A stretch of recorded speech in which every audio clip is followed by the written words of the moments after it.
Actually was highly influenced by this one that came in. So there's Mark Davis and Albertino doing a story session for America Sings.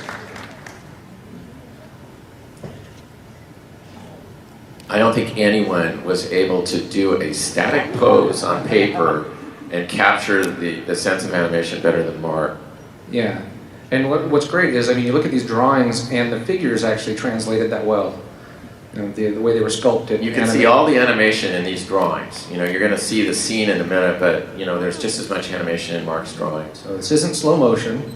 It's a test. It is a test. They're actually doing a little bit of programming right now, so let's get a zoom out. Thank you. All right.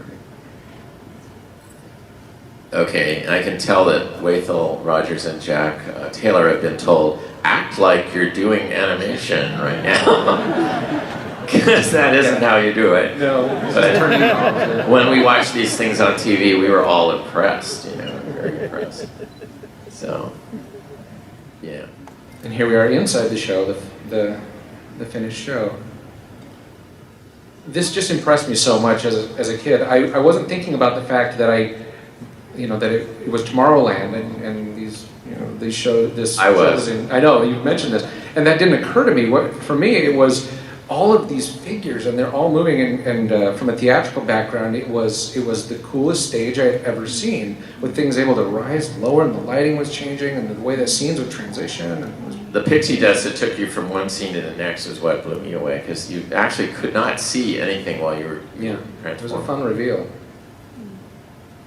There's an online thing where a guy is actually two-dimensionally animated. Yeah, like the first star of this. I think he realized how difficult that's going to be to do the whole thing. Won't you come home, Bill Bailey? Yeah. Voice of Betty Taylor from the Golden Horseshoe. Yep. Actually. Who would think she'd be remembered as a pig? That was bad. That was bad. So, as I say, the drunk animation is easier. And a couple of those geese are still around in Star Tours as G2 droids, as well as most of this cast just picked up from this show and went on over to Splash Mountain. Mark Davis had designed the movie, a lot of the character design for Song of the South, so there was a very strong similarity to his designs for that movie and what he created here. Aurora Bundia. And Bruce tells the funny story of all the characters we couldn't figure how they would fit into the story of Song of the South. We'll just put them on a giant showboat at the end of the ride and see.